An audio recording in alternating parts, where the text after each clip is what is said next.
Em pronunciamento ao vivo, o senador Marcos Duval desmoralizou Lula e criticou Randolfo Rodrigues, que vem tentando impedir a instalação de uma CPI que pode vir a investigar o governo, sob a alegação de que o governo já estaria investigando os fatos do dia 8 de janeiro.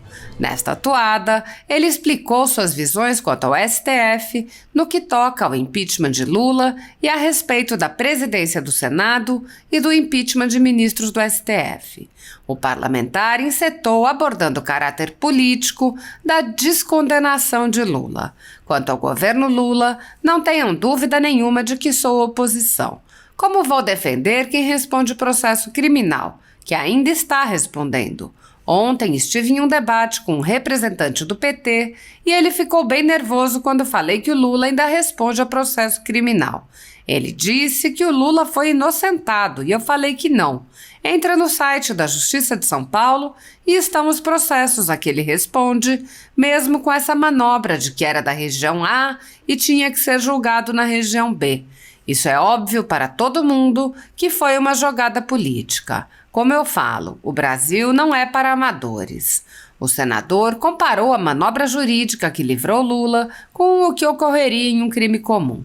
Eu dou um exemplo. A família, saindo de carro pela garagem, abre o portão, chega um assaltante, pega o carro, rouba, foge com o carro.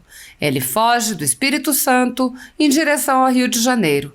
Quando chega ao Rio, a guarda municipal verifica que a placa é de carro roubado, é feita a interceptação, é apreendido o carro, o ladrão é preso.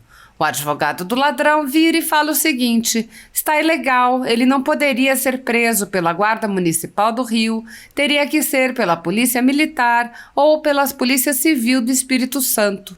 Aí o STF foi lá e falou que tem razão. O fato do roubo aconteceu. Faço essa comparação para entenderem que ele não foi inocentado, ele foi viabilizado como candidato. Marcos Duval explicou a dificuldade de promover o impeachment de ministros das Cortes Superiores em um Senado tomado por senadores que têm problemas com a justiça e cujos casos serão julgados pela própria Corte. Ele disse: dos 27 senadores que estão chegando, 90% responde a processos. Alguns por realmente terem cometido algo, alguns por ações da oposição, por questões políticas, embates políticos. Hoje, precisamos de 41 senadores para o impeachment de ministros do STF ter andamento. Não podemos generalizar e dizer que no STF ninguém presta. Tem o André, o Cássio, tem ministros que acreditam que estão fazendo o correto. O senador explicou também como o ativismo judicial do Supremo tem a cooperação de parlamentares da extrema esquerda que judicializam os temas quando perdem as votações no Congresso. Outro problema são os senadores que perdem no Congresso, apresentam um projeto de lei, perde na votação, corre no colo do STF, o STF coloca no colo, dá mamadeira e ele sai feliz com decisão do STF. Isso passou a ser frequente por alguns senadores. Não preciso dizer nomes, vocês sabem quais são. É vergonhoso. A atuação de parlamentares de extrema esquerda, provocando o Supremo Tribunal Federal todas as vezes que perdem o debate político no parlamento, tem a colaboração da velha imprensa que cria as narrativas que são utilizadas como provas nos inquéritos políticos conduzidos nas cortes superiores. Essa cooperação entre extrema esquerda, velha imprensa e tribunais superiores resulta em intensa perseguição a veículos conservadores independentes como a Folha Política.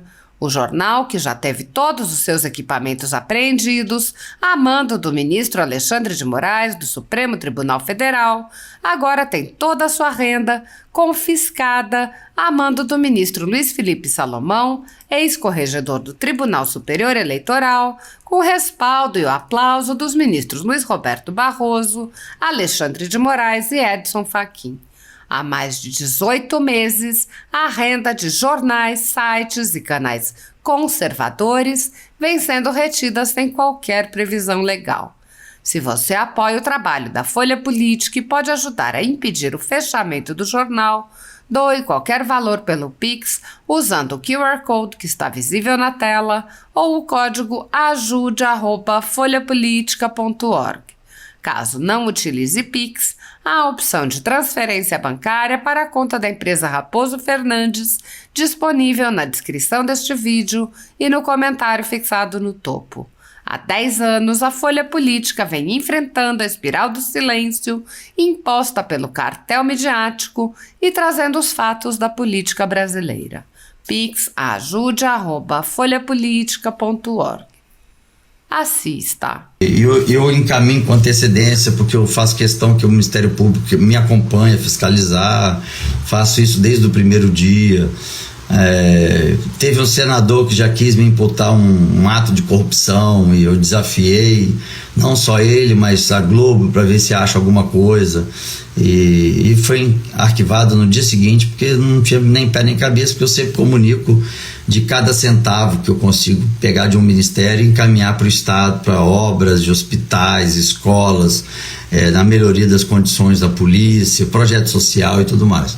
E o Ministério Público lá, aproveita aqui também para agradecer a doutora Luciana, Procuradora-Geral da República, que aceitou esse desafio, que não se fazia antes, né? É inovador e tem nos dado aí muita tranquilidade para dormir e ter certeza que os recursos estão sendo direcionados e fiscalizados, sendo usados para os capixabas lá, a qual eu represento. Nesse momento de envio de recursos e projeto de lei, eu sou totalmente apartidário, tá? Eu sou neutro, porque não cabe ficar partido A ou partido B, o prefeito, eu não ajudar a população daquele município porque o prefeito é do partido A ou B. Aí eu não me interessa. Mas para o governo federal não tenho dúvida nenhuma que eu sou oposição. Como é que eu vou defender quem responde processo criminal? Que ainda está respondendo. Ontem eu tive um debate numa TV lá do Sul e estava um representando o PT, que ele é representante do PT lá no Rio Grande do Sul, e aí ele ficou bem nervoso quando eu falei do Lula, que ainda responde processo criminal. Ele, não, que absurdo, isso não é verdade, ele foi inocentado. Eu falei, não foi inocentado. E aí fiz uma comparação lá de que seria inocentado, e depois eu disse para ele, entra no site da Justiça de São Paulo, digita o nome dele, que está lá o nome de todos os processos que ele ainda responde, mesmo os que já foram liberados, por questões de idade e pela essa manobra de ser da região A e tinha que ser julgado na região B, né? Isso é óbvio para todo mundo que foi uma jogada política aí, que como eu falo, o Brasil não é para amadores, não.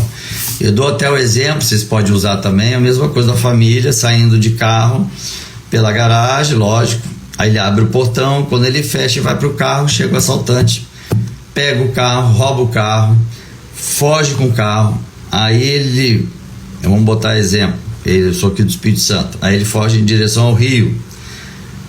Quando ele chega no Rio de Janeiro, a Guarda Municipal do Rio de Janeiro verifica que a placa está lá como placa de carro roubado, é feita a interceptação, é prendido o carro e o motorista é preso. Aí o advogado do ladrão vira e fala o seguinte, olha, tá ilegal, ele não pode ser, ele não podia ser preso pela Guarda Municipal do Rio de Janeiro, ele tem que ser preso pela Polícia Militar ou Polícia Civil lá do Espírito Santo.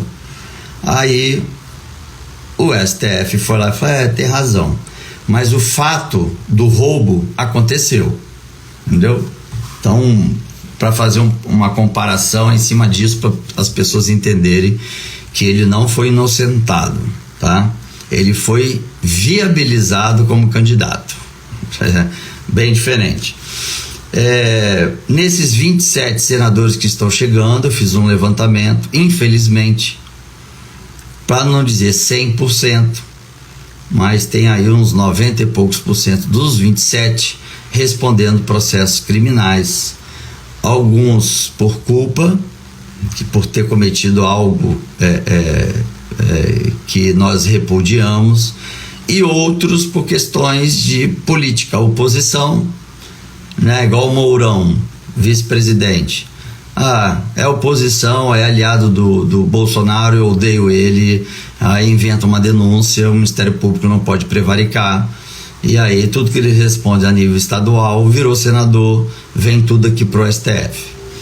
E aí a gente perde força, porque a gente precisa de gente que não responda no STF, para que a gente possa então um dia fazer um pedido de impeachment de um ministro. Mas no cenário de hoje, eu espero errar, eu espero, eu vou comemorar se a minha previsão for errada. Mas hoje, e até eu acho que por muito tempo, talvez a gente nem esteja mais aqui, a gente não vai presenciar um pedido de impeachment partindo do Senado. Enquanto tiverem senadores respondendo processo, seja por corrupção ou por simplesmente questões políticas, embates políticos, a gente vai ficar refém. Então hoje tem eu e mais 4 só que não respondemos processo nenhum. Nós precisamos de 41 senadores para que o processo de impeachment dê continuidade. E eles falam que eles não vão arriscar de assinar para o ministro pegar o processo dele que está lá atrás, pegar aí. Pronto. Vai ser o primeiro aqui que nós vamos tomar a decisão. Também não podemos generalizar, achar que o STF ninguém presta, não é isso, né? Tem o André, o Cássio, tem ministros que eles acreditam que estão fazendo o correto, né? E o problema foi que quando começou a abrir, 2 problemas, quando começou a abrir a TV Justiça, eles começaram a ficar mais expostos nas decisões. Por um lado a gente acompanha, fiscaliza, por outro, que é só no Brasil que tem isso, os outros não, ficam num ambiente fechado, tomada a decisão, depois recorre e tudo mais, a gente não fica ali vendo cada um, né? Então isso é um fato. O outro, que é o pior, são os senadores que perdem dentro do Congresso. Ele apresenta um projeto de lei, aí ele perde na votação, aí ele corre no colo do STF, aí o STF bota ele no colinho, dá a mamadeira, a dedeira, depois bota pra rotar e bota chupetinha nele, aí ele sai dali felizinho e com decisão do STF. Então isso passou a ser frequente de alguns senadores, que não preciso dizer nome, que vocês sabem quem são, que tá sempre fazendo não sei o que no STF, né? Então esses têm prejudicado bastante, entendeu? E o STF que manda no Brasil é vergonhoso, mas eles foram demandados para isso. Sabe quando é conduzido ao erro, né? Tem pai que acha se ensinar o filho fazendo isso é bom, mas se do outro não e tal. Então eles entenderam, já que o Senado não está dando conta e está demandando a gente o tempo inteiro, vamos decidir então por isso. Aí se fica para morrer. O que cabe a nós, a gente carimba a nossa incapacidade de exercer a função a qual nós fomos eleitos. Mas como a democracia é um regime difícil, mas é o melhor, não tem como querer partir para a radicalidade. Então eu também nunca fui favorável à intervenção militar. Quando a gente deixa de ser um país democrático, isso eu também só fui saber quando eu tornei senador, quando a gente deixa de ser um país democrático, a gente passa a ser retalhado pelos países democráticos do mundo afora. Deixam de comprar os nossos insumos, aí começa uma recessão gigantescas, toda a estrutura, fábricas, empresas falindo, gerando milhões de desempregos, e aí vai, tá? E aí as consequências até chegar àquela criança que está sentada num ambiente que não tem nem saneamento básico, nem água filtrada, e está ali morrendo de fome. Então a gente tem que ter muito, eu falo que eu trabalho muito de forma estratégica, eu aprendi isso na SWAT, que a gente não pode ser impulsivo. E vocês, a maioria, vai concordar comigo, que todas as decisões que nós tomamos em cima de um momento emocional, nós nos arrependemos logo em seguida. Tenho certeza que todos já passaram por isso, né? Então a gente tem que pensar com calma, com estratégica. Tá, se a gente botar esse na presidência, qual vai ser o benefício, principalmente para o Espírito Santo, e qual que não vai ser? Qual que vai beneficiar tal estado e qual que vai beneficiar mais o nosso estado? Qual que vai ajudar mais o país, qual que vai ajudar menos? Mas vai ajudar em quê e em que ele não vai ajudar? Então, aí um dia antes, dá muito tempo pra gente ficar batendo papo, entrando ao vivo várias vezes. E na hora de fazer a votação, eu vou tentar, na hora que eu levantar para ir votar, eu entrar ao vivo para vocês acompanharem, tá? De forma muito transparente. Meu site também, www.marcosduval.com.br, está lá também de forma transparente todos os orçamentos que nós já enviamos para o estado, e eu conto com vocês para ajudar a fiscalizar. Pode denunciar mesmo, entendeu?